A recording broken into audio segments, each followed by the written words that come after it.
상업 노동자를 상대로 한 기업의 손해배상 청구를 제한하는 이른바 노란봉투법이 추진되고 있습니다.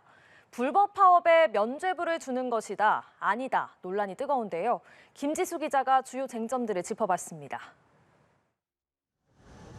스스로 만든 철제 감옥에 들어가 선박을 점거해 옥새 농성이라 불렸던 지난 여름 대우조선해양 하청 노조 파업 현장입니다. 임금 인상 등을 이유로 50일 넘게 이어진 파업 이후 어렵사리 노사 합의가 이루어졌지만 교섭 당사자가 아니라던 원청은 노동조합 임원진을 상대로 470억 원 규모의 손해배상 청구 소송을 제기했습니다. 이런 사용자 측의 손해배상 청구를 제한하는 이른바 노란봉투법으로 불리는 노동조합법 2조, 3조 개정을 두고 공방이 뜨겁습니다.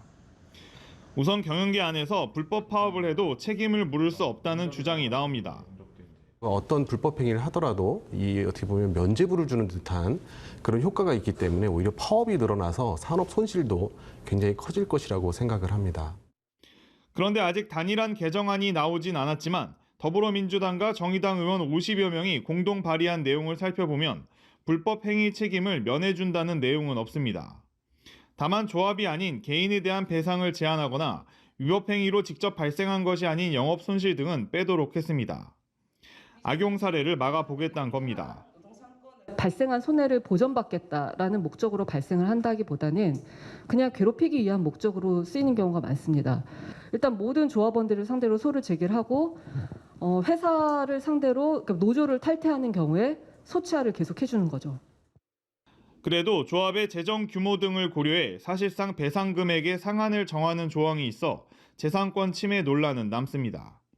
기업이 그 손해를 배상받지 못한다면 결국 그 손해는 주주나 아니면 다른 선량한 근로자, 협력업체까지 피해가 커지는데 사실 지금도 합법적인 쟁의 행위는 손해배상을 청구할 수 없습니다. 문제는 이 합법에 들어가기 위한 근로자와 사용자, 인정된 파업의 목적 범위가 너무 좁으니 이를 넓혀보자는 것도 개정안의 핵심입니다. 원청 사업주를 향한 화물, 하청 노동자들의 파업이나 임금과 근로시간 외에도 구조조정이나 민영화 반대 등도 넣자는 겁니다. 현재 노조법, 형법, 우리나라의 법 전체의 체계가 헌법에 보장되어 있는 노동 3권을 온전히 행사할 수 없도록 다 억누르고 있기 때문에 이걸 헌법의 정신에 맞게 좀 정상화시켜보자. 종전에 불법이던 파업이 합법으로 인정될 경우가 있다 보니 경영계의 불만이 나올 수 있는 지점입니다. 또 소송을 통해 사안별로 다툴 문제를 노조법 정의 조항만으로 해결할 수 있느냐는 주장도 있습니다.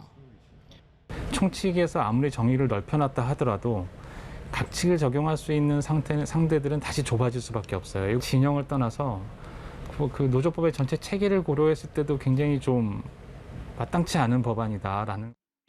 야당과 노동계는 그 어느 때보다 법안 처리 의지가 강합니다. 하지만 여당과 경영계가 강하게 반발하고 있고 정부도 우려를 표하고 있는 만큼 논란과 공방은 격화될 것으로 보입니다. 연합뉴스TV 김지수입니다.